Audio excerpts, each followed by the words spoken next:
So starting off, we explain, why would you want to use this? And very simply, you've heard this already. It's around real-time information, providing that psychological safety and anonymity. And then, super important that you've seen already with some of the examples Tom just showed, it helps bring problems to light. So super simple, why use it? This next slide, I think is pretty interesting, and I think everyone in here can relate to it. Guillermo touched on it a little bit. When you think about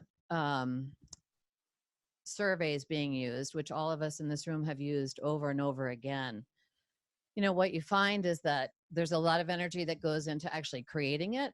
More energy goes into then capturing all of the information. And by the time the information gets collated and put together, you're weeks out from the actual event occurring. Almost to the point where, I've even seen employee engagement surveys where it's like old news, right? By the time it gets published. Um, Visceral and intuitive feedback is simply not captured. It's a past, it's in history. And then this last one, I think, really resonates with a lot of us here because it's around the results go to the leaders only.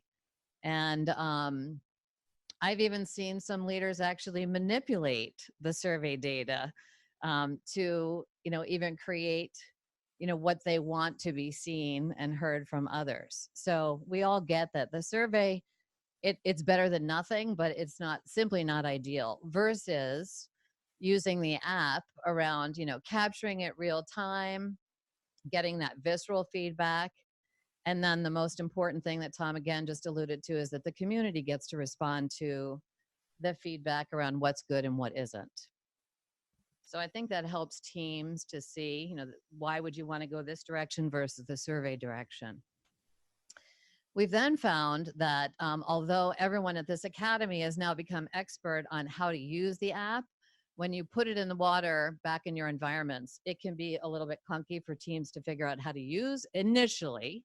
It just takes one or two times, you get going, but we get very specific about how do you download it, log in, use your email address, upload your picture, and just get ready to go. So we encourage teams to actually go through the downloading of the feedback app prior to using it within their team meetings. So the goal is, let's make this simple. Let's use it in a staff meeting, but get that done beforehand.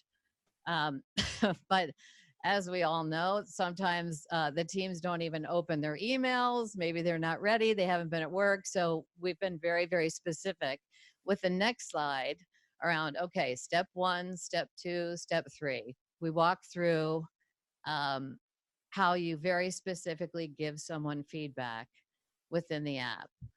I think on this slide in particular, we have found it to be very important to explain the rating scale to the team because, again, within your own environments, 4 means something very different to you than what it may mean to us. So we spend very deliberate time around explaining the ratings.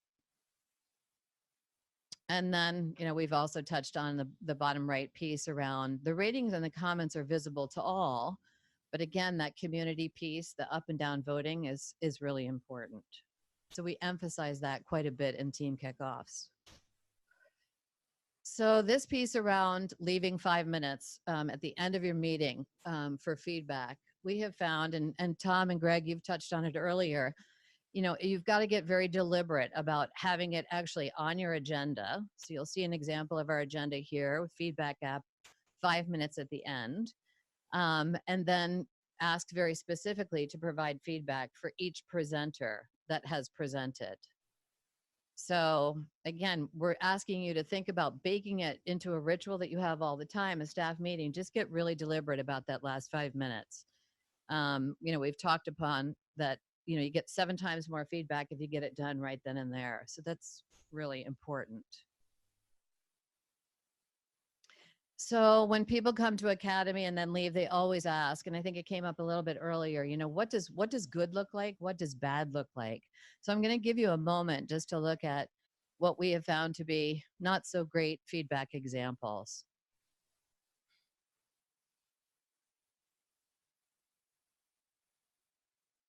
So I think you can relate in particular to the the one that says you have no idea what you are talking about. So imagine that you're the recipient of that feedback. It gives you absolutely nothing to work with. And it certainly doesn't send the message that, we care about your potential and that there's purity of intent, right, involved in this. So there's some room to go on this feedback. So we wanted to provide another example of what might be helpful. And again, I know there's a lot of words here, so I'm going to give you a minute to just take a look at it.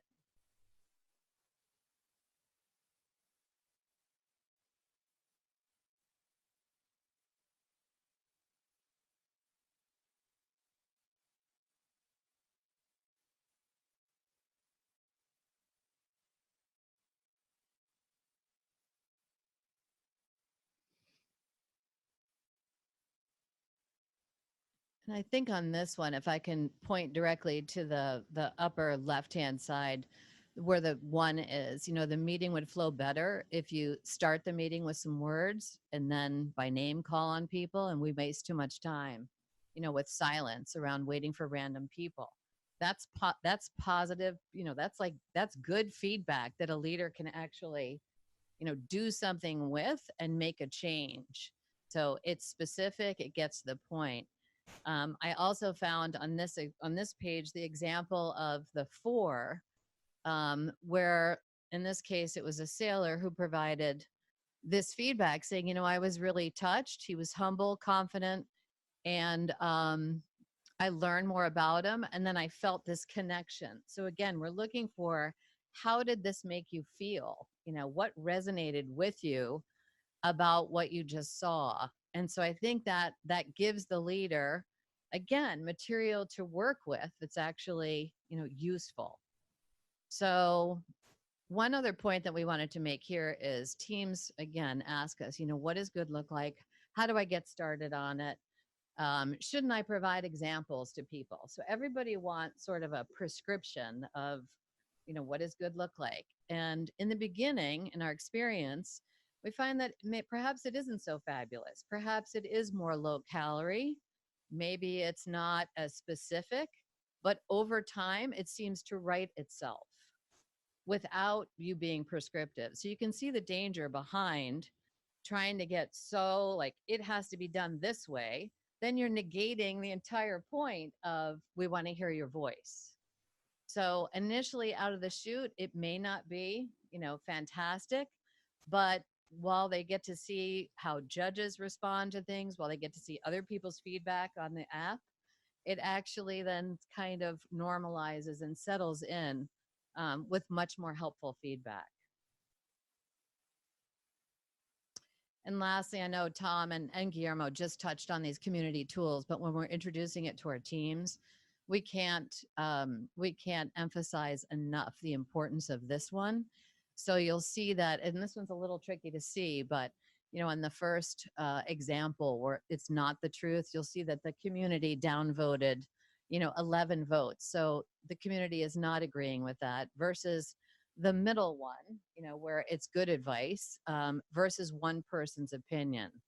So again, I think what is key to translate for the team is that everyone is entitled to their voice. Everyone's voice we want to hear from people's voice, but we also don't want to make bad decisions based on, one or two singular viewpoints. And that's the position that we've been in as leaders without this app. So the community tools tends to be, incredibly, incredibly important. And we emphasize that a lot. And then, we also have an opportunity for people, if they have any questions about the app, to get back to certain contacts and certain folks here at Next Jump. So with that said, I'm going to hand it over to Beth.